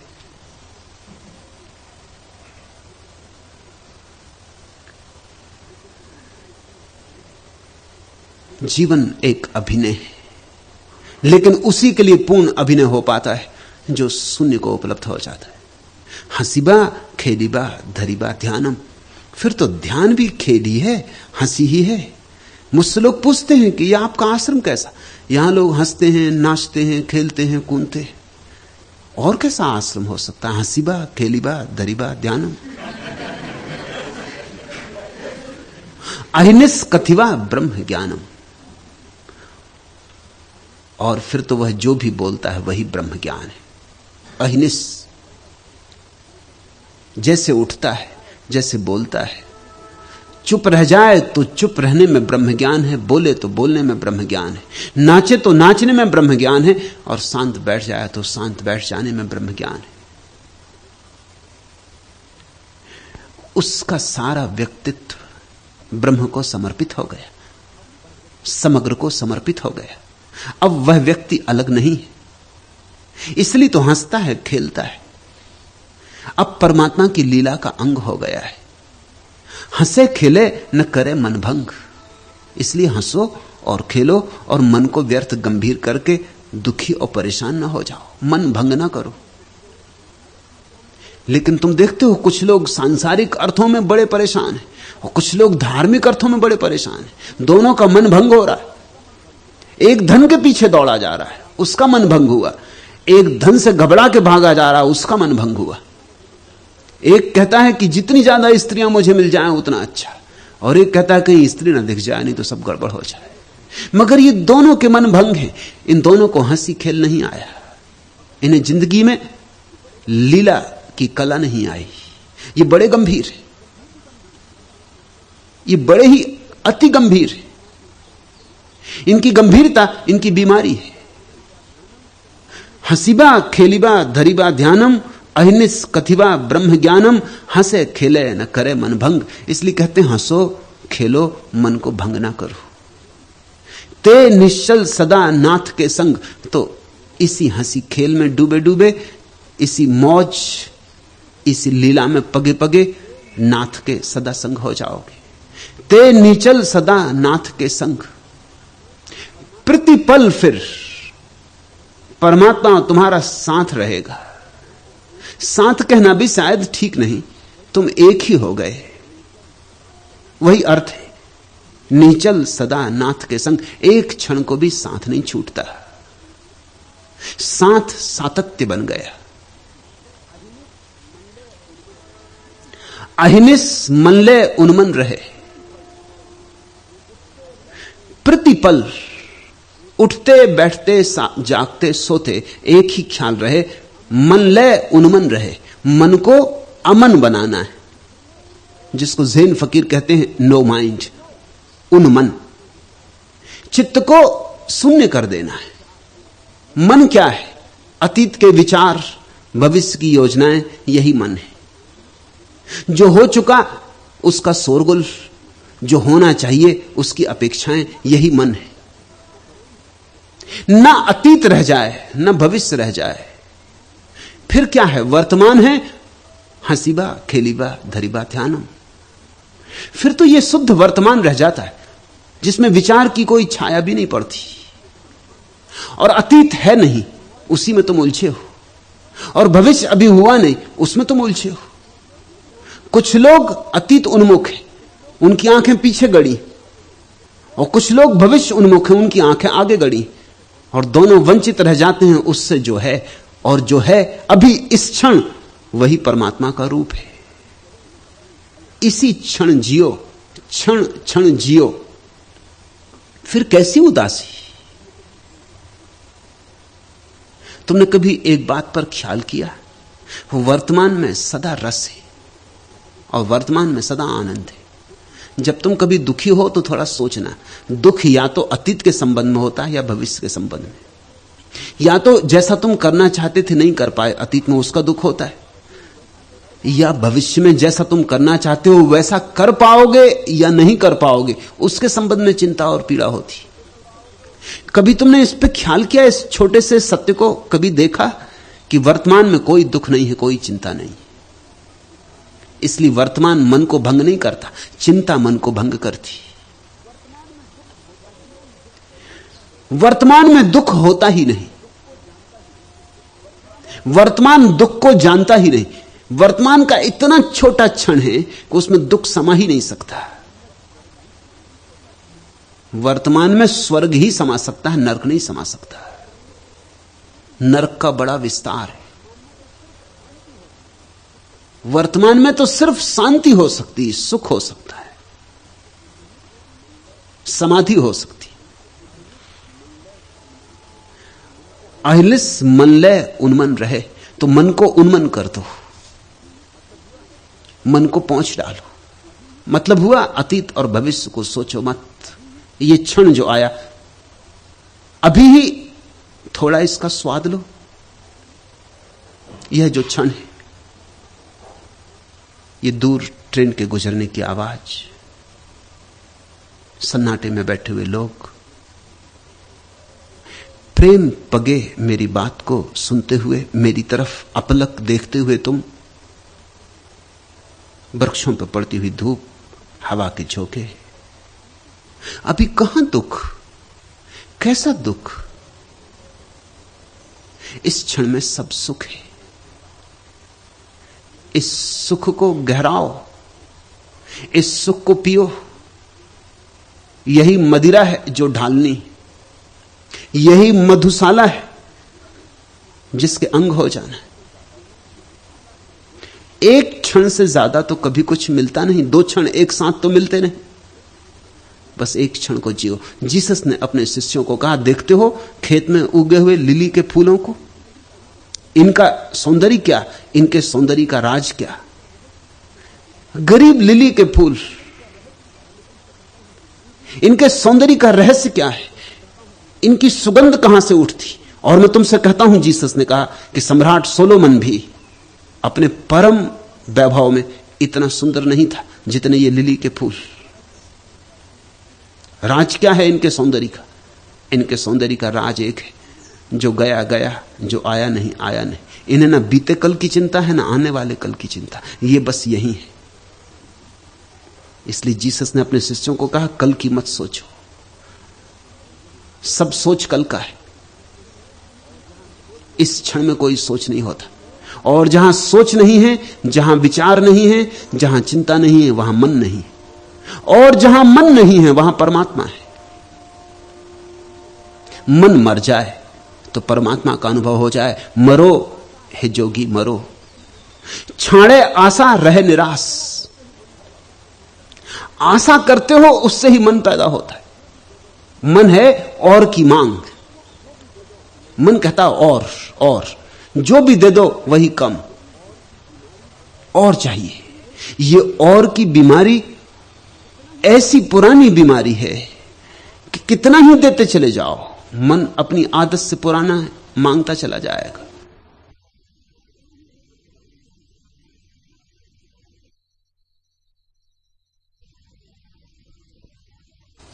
$10,000 हैं, 10 लाख मांगेगा, 10 लाख दो, 10 करोड़ मांगेगा, मांगता ही रहेगा। ऐसी कोई घड़ी ना आने देगा, ऐसा कोई पल ना आने देगा जहां मन तुमसे कह दे कि बस आता ही नहीं, पूर्ण विराम लगता ही नहीं। इसलिए मन दौड़ाए रखता है, सिकंदरों को भी दौड़ाए रखता है। सब भागते चले जाते, सब दौड़ते चले जाते, दौड़ते दौड़ते ही मर जाते। झूले से लेकर कब्र तक सिवाय इस महत्वाकांक्षा की दौड़ के और तुम क्या हो? इस दौड़ से हासिल क्या? इससे कब किसको क्या मिला है? छोड़े आशा रहे निराश। फर्क समझ लेना, निराश शब्द का वह अर्थ नहीं है जो तुम करने लगे हो। अब निराश कहते हैं उस आदमी को जो बैठा है उदास, उसको हम निराश कहने लगे। शब्द को हमने विकृत कर दिया। निराश का सिर्फ इतना ही अर्थ होता है जिसने सब आशाएं छोड़ दी, और जिसने सब आशाएं छोड़ दी वो हमारे आधुनिक अर्थ में निराश हो ही नहीं सकता। निराश तो वही होता है जिसकी आशा होती और आशा पूरी नहीं होती, तब निराशा होती। जो आधुनिक अर्थ है निराशा का, वह समझ लो ठीक से। आधुनिक अर्थ है तुमने आशा की और पूरी नहीं हुई तो निराशा। बैठे उदास, चाहा था कि मिल जाए लॉटरी और फिर नहीं मिली। मुल्ला नसरुद्दीन एक दिन उदास बैठा। पड़ोसी ने पूछा कि बड़े उदास मालूम हो रहा है, तुम्हें तो खुश होना चाहिए। मैंने सुना कि तुम्हारे चाचा पिछले सप्ताह मर गए और 50,000 रुपए तुम्हारे नाम छोड़ गए, तुम्हें तो खुश होना चाहिए। नसरुद्दीन ने कहा, खुश हुए थे मगर अब नहीं है खुश। पिछले सप्ताह चाचा जी मर गए थे, 50,000 छोड़ गए। उससे पहले सप्ताह मामा जी मर गए थे, वो 1 लाख रुपए छोड़ गए थे। और अब 1 सप्ताह पूरा होने आया, अभी तक कोई नहीं मरा। क्या खाक, चित्त बड़ा निराश हो रहा है। सप्ताह पूरा आने आया, ये शनिवार आ गया, ये रविवार आया जाता है, अभी तक कोई नहीं मरा। हंसो मत, मन की यही प्रक्रिया है। जितना दो उतना ही भिकमंगा होता चला जाता है, जितना मिले उतना दीन दरिद्र हो जाता है। बड़े बड़े सम्राट भी हाथ फैलाए खड़े और मिल जाए। पुराना जो अर्थ है निराश का बड़ा गंभीर है, बड़ा गहन है और बड़ा अर्थपूर्ण है। उसका अर्थ है आशा गई, उसकी तो निराशा भी गई। न आशा बची न निराशा बची। उस अवस्था को निराश कहते थे, निराश, आशा नहीं। उसी के साथ तो निराशा भी गई। जिसको सफलता की आकांक्षा नहीं उसको विफल कैसे करोगे, और जिसकी कोई आशा नहीं है उसको निराश कैसे करोगे। लाओ त्सु ने कहा है मुझे कोई हरा नहीं सकता क्योंकि मेरे मन में जीतने की कोई आकांक्षा नहीं। आओ कोई मुझे हराओ, कोई मुझे हरा नहीं सकता क्योंकि मैं जीतना ही नहीं चाहता। अगर तुम लाओ त्सु पे हमला करोगे वो चारों खाने चित्त लेट जाएगा और कहे भाई बैठो, ऊपर बैठ जाओ, थोड़ा मजा ले लो, लंगोटा घुमाओ, अपने घर जाओ। मुझे कोई इच्छा ही नहीं है जीतने की, इसलिए मुझे हराओगे कैसे। उसी को हरा सकते हो जो विजय का आकांक्षी हो, और वही निराशा को उत्पन्न होता है जो आशा से भरा था। पुराना निराश का अर्थ बड़ा बहुमूल्य। आशा निराशा दोनों की शून्यता जहां है उसको निराश कहते, और यह होना ही चाहिए। अगर तुम्हारा अर्थ निराशा का होता तो फिर हंसीबा खेलीबा धरीबा ध्यानम, हंसे खेले न करे मन भंग, फिर इसका कोई अर्थ नहीं रह जाएगा।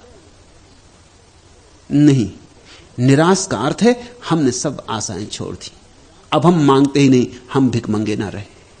अब भविष्य से हमारी कोई अपेक्षा नहीं है, जो होगा होगा, जो नहीं होगा नहीं होगा।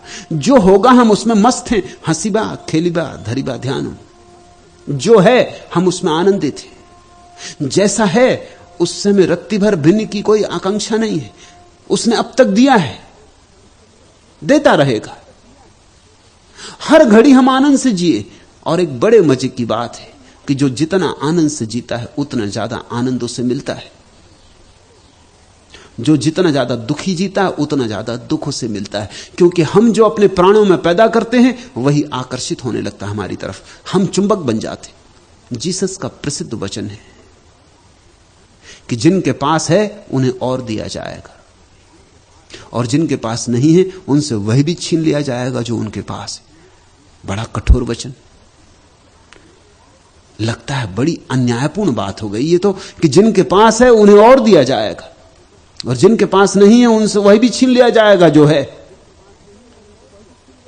नहीं, लेकिन जीसस के वचन में जरा भी अन्याय नहीं। ये जीवन का सीधा सीधा नियम है, यही घट रहा है।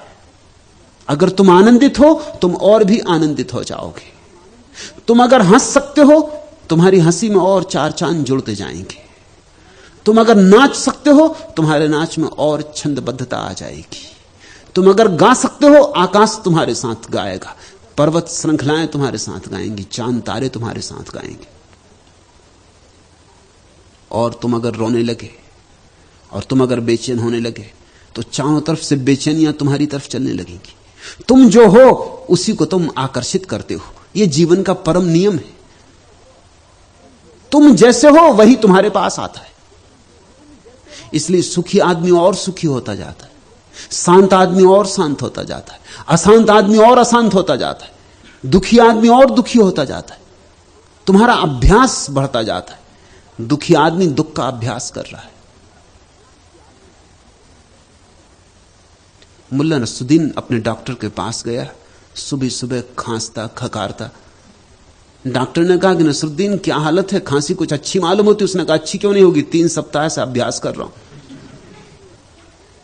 अच्छी क्यों नहीं होगी? रात भर अभ्यास किया है, लयबद्धता आई जा रही,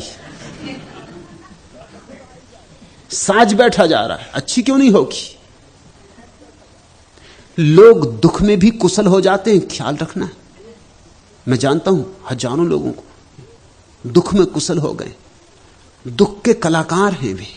जहां दुख ना भी हो वहां दुख पैदा कर लेते। उनकी कुशलता ऐसी है, उनकी प्रवीणता ऐसी है कि जहां ना भी हो कांटा वहां भी कांटा गड़ा लेते। उन्हें फूल भी कांटे हो जाते। अब यहां तो मस्ती का आलम, यहां आके लोग दुखी हो जाते, ये देख के दुखी हो जाते हैं कि दूसरे इतने मस्त क्यों। बात क्या है? यह कैसा धर्म?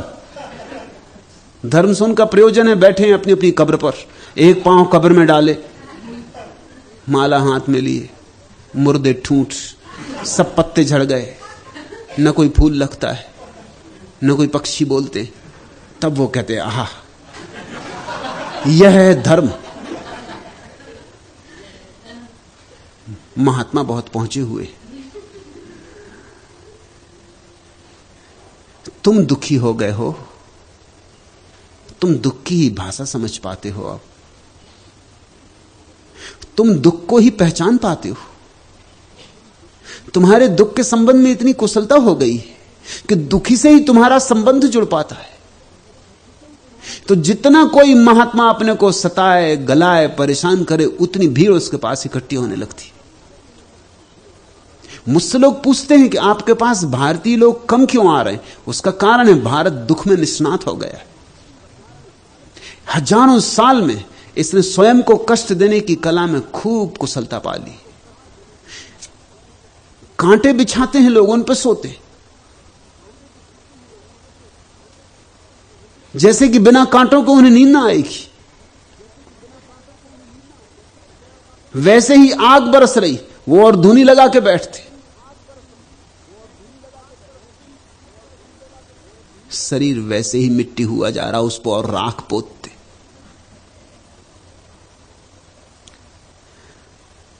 इस देश ने बहुत दुख का अभ्यास कर लिया है। मेरा संदेश सुख का है, हंसीबा, खेलीबा, धरीबा, ध्यानम। इसलिए उन्हें बात रुचती नहीं, उन्हें बड़ी अड़चन होती। उन्हें यह स्वीकार ही नहीं हो पाता कि नृत्य का और ध्यान से कोई संबंध हो सकता है, कि संगीत का और ध्यान से कोई संबंध हो सकता है, कि प्रेम का और ध्यान से कोई संबंध हो सकता है।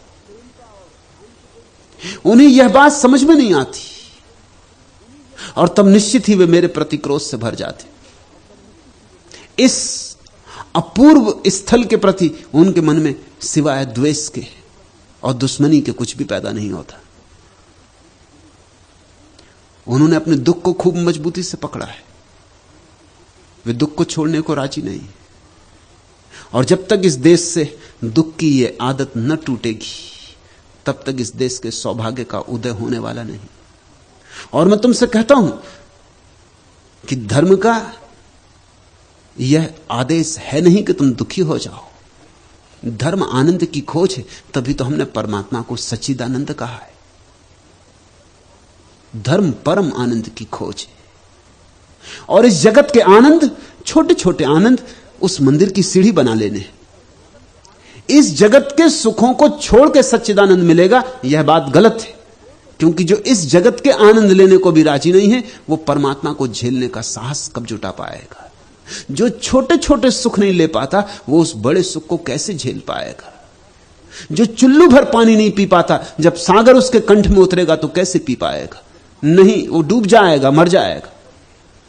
मेरे हिसाब में यह संसार पाठशाला है। यहां हमें छोटे छोटे पाठ पढ़ाए जा रहे हैं। देखो फूलों को, खिलो फूलों जैसे। देखो इंद्रधनुषों को, रंगो अपने जीवन को इंद्रधनुषों जैसा। सुनो संगीत, बनो संगीत। उठने दो गीत तुम्हारा भी। पक्षियों में तुमने कोई महात्मा देखा कि बैठे हो धुनी लगाए, रेत पोते, रो रहे हैं, त्रिशूल गड़ाए हैं, उपवास कर रहे हैं? तुमने कोई वृक्ष देखा जिसको तुम महात्मा कह सको? वृक्ष ने फैलाई हैं अपनी जड़ें भूमि में, पी रहा है रस, खिलाए हैं फूल, कर रहा है गुफ्तगू चांतारों से। मनुष्य को छोड़कर तुम्हें कहीं महात्मा मिलते हैं? मनुष्य को छोड़कर तुम्हें कहीं दुख मिलता है? जरा सोचो तो, प्रकृति जो कि मनुष्य से पीछे है, पशु पक्षी और पौधे भी तुमसे ज्यादा सुखी, तुम्हें क्या हो गया है? तुम्हें कौन सी प्लेग लग गई? तुम्हारे चित्त पर रुग्ण लोर सवार हो गए, तुम्हारे चित्त पर विक्षिप्त लोगों ने साम्राज्य स्थापित कर लिया है। जो सुखी नहीं हो सकते उन्होंने दुख की महिमा गाई है, जो सुख की कला नहीं जानते ऐसे ही लोग दुख का गुणगान करते रहे, और उन्होंने तुम्हें यह बात तर्कपूर्वक तुम्हारे चित्त में बिठा दी कि तुम दुखी होगे तो परमात्मा के प्यारे होगे। गोरख कुछ और कहते, मैं कुछ और कहता। हसीबा खेलीबा धरीबा ध्यानम, फिर अहिनिस कथिबा ब्रह्म ज्ञानम, फिर तुम्हारा उठना बैठना बोलना श्वास लेना सब ब्रह्म ज्ञान की अभिव्यक्ति हो जाएगी। हंसे खेले न करे मन भंग, ते निश्चल सदा नाथ के संग, फिर जुड़ जाएगा सत्संग, फिर प्रभु के साथ ही हो, फिर वह तुम्हारे साथ है, फिर भेद नहीं है। छाड़े आशा रहे निराश, कहे ब्रह्मा हूं ताका दास।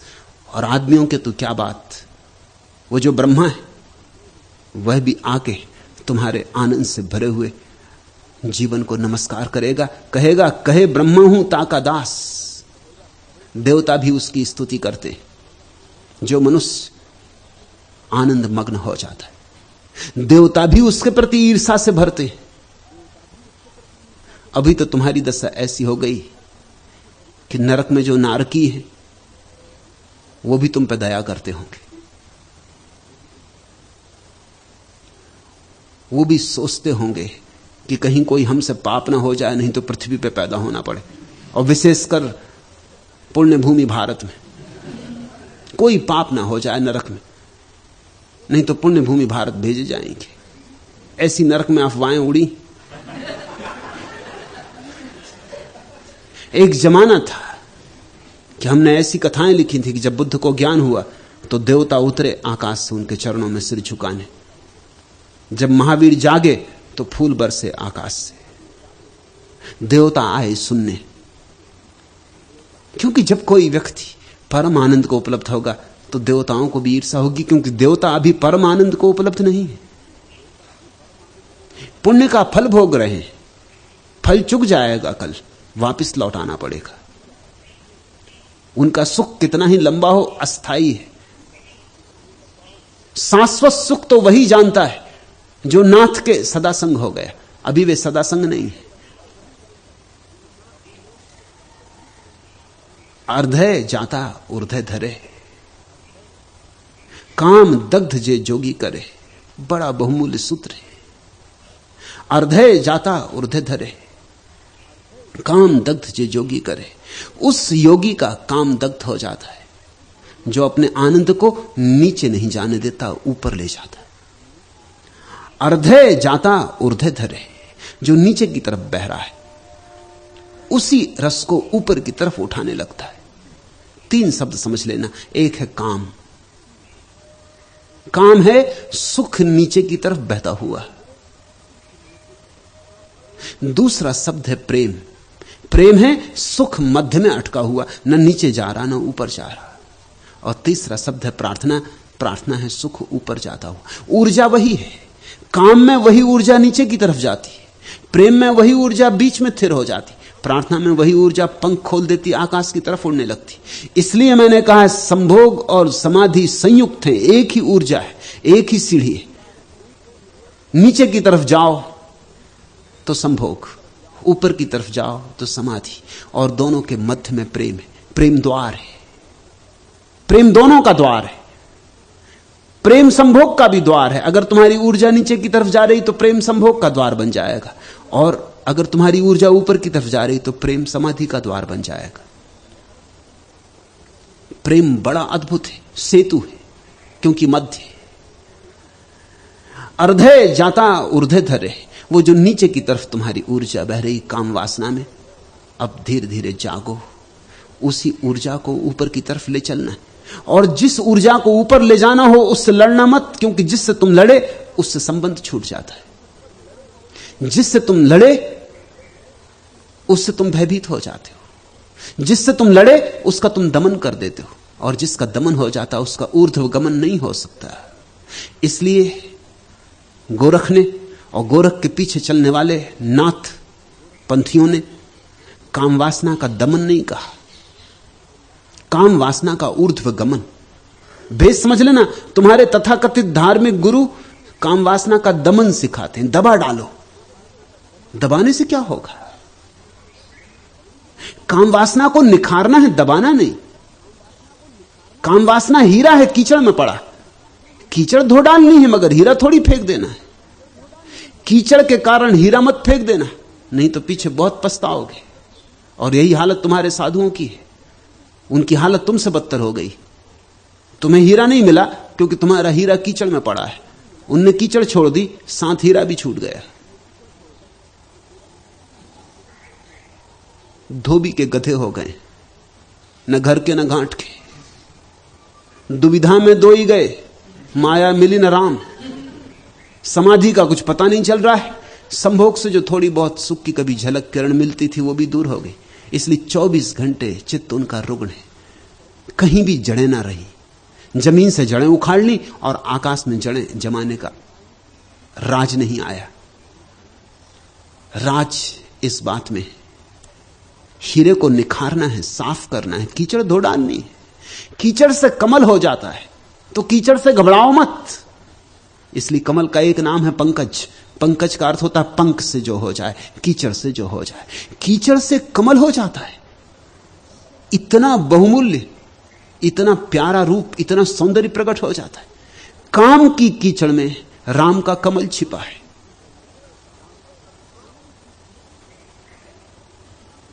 अर्धे जाता ऊर्ध्वे धरे, इसलिए जागो, समझो, काम की ऊर्जा को पहचानो, उसके साक्षी बनो। लड़ो मत, दुश्मनी नहीं, मैत्री करो।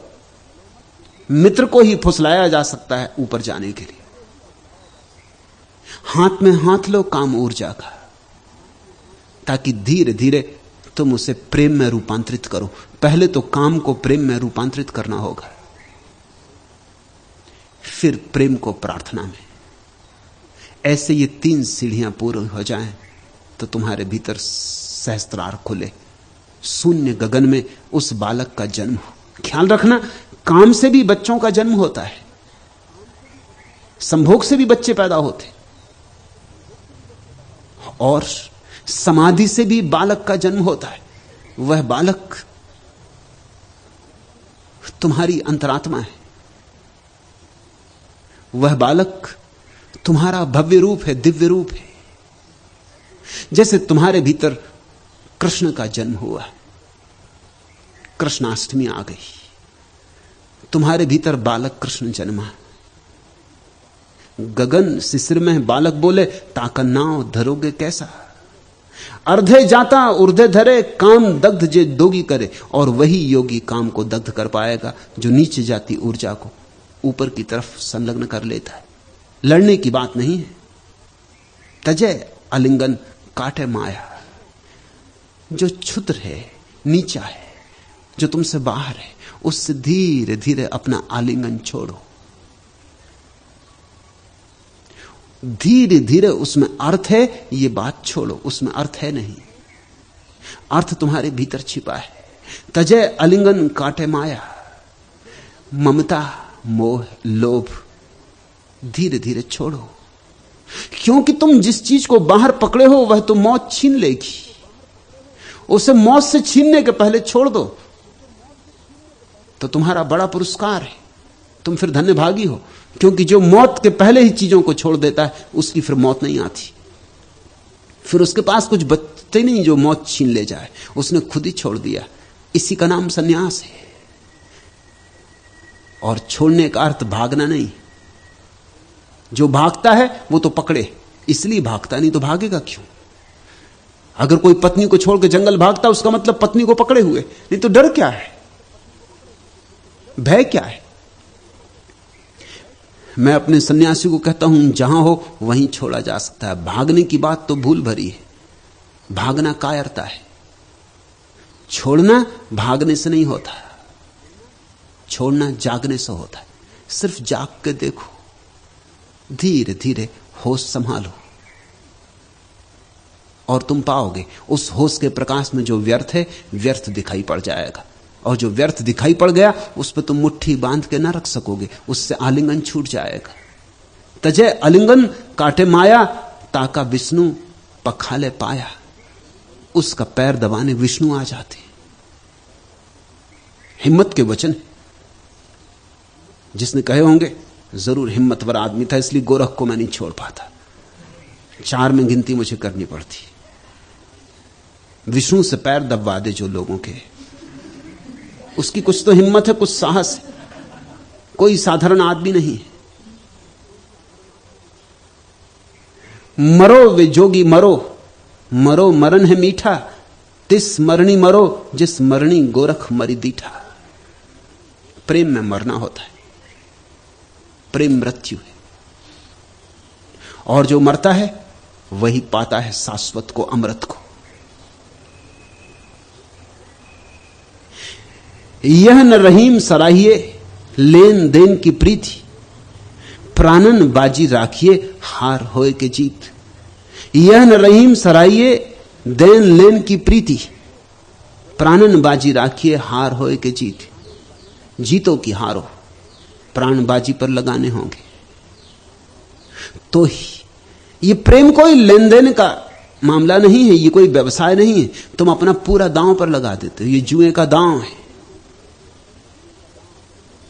रहीमन मैन तुरंग चढ़ी, चलिबो पावक माही, प्रेम पंथ ऐसो कठिन, सब कोई निबहत नाही। रहीम ने कहा, रहीमन मैन तुरंग चढ़ी, जैसे कोई मोम का घोड़ा बना ले, मोम के घोड़े पे बैठकर आग में से गुजरे। रहीमन मैन तुरंग चढ़ी, चलिबो पावक माही। मोम के घोड़े पे बैठ के आग से निकलना जितना कठिन है, एक तो मोम का घोड़ा और फिर आग, निकल कहां पाओगे, निकल कैसे पाओगे, घोड़ा तो गल ही जाएगा। रहीमन मैन तुरंग चढ़ी, चलिबो पावक माही, प्रेम पंथ ऐसो कठिन, सब कोई निभत नाई। ऐसा है प्रेम का पंथ, ऐसा कठिन, क्योंकि जो मरने को राजी है वे ही केवल प्रेम में प्रवेश कर पाते। मरो वे जोगी मरो, मरो मरण है मीठा, लेकिन बड़ी मिठास है इस मृत्यु में। जो ध्यान की मृत्यु मर जाए, इससे ज्यादा और अमृतपूर्ण कोई अनुभव नहीं है, क्योंकि उस मृत्यु में मर के ही पता चलता है कि अरे जो मरा वह मैं था ही नहीं, और जो बच गया है मरने के बाद भी वही मैं हूं। सार सार बच रहता है, असार असार जल के राख हो जाता है। मैं भी तुम्हें मृत्यु सिखाता हूं। मरो वे जोगी मरो, मरो मरण है मीठा, तिस मरनी मरो, जिस मरनी गोरख मर दीठा। गोरख कहते हैं मैंने मर के उसे देखा, तुम भी मर जाओ, तुम भी मिट जाओ, सीख लो मरने की ये कला। मिटोगे तो उसे पा सकोगे, जो मिटता है वही पाता है। इससे कम में जिसने सौदा करना चाहा वह सिर्फ अपने को धोखा दे रहा है। ऐसी एक अपूर्व यात्रा आज हम शुरू करते। गोरख की वाणी मनुष्य जाति के इतिहास में जो थोड़ी सी अपूर्व वाणियां हैं उनमें एक है। गुनना, समझना, सूझना, बूझना, जीना, और ये सूत्र तुम्हारे भीतर गूंजते रह जाएं। हंसीबा खेलीबा धरीबा ध्यानम, अहिनिस कथिबा ब्रह्म ज्ञानम। हंसे खेले न करे मन भंग, ते नीचल सदा नाथ के संग। मरो वे जोगी मरो, मरो मरण है मीठा, तिस मरनी मरो, जिस मरनी गोरख मरी दीठा। आज इतना है।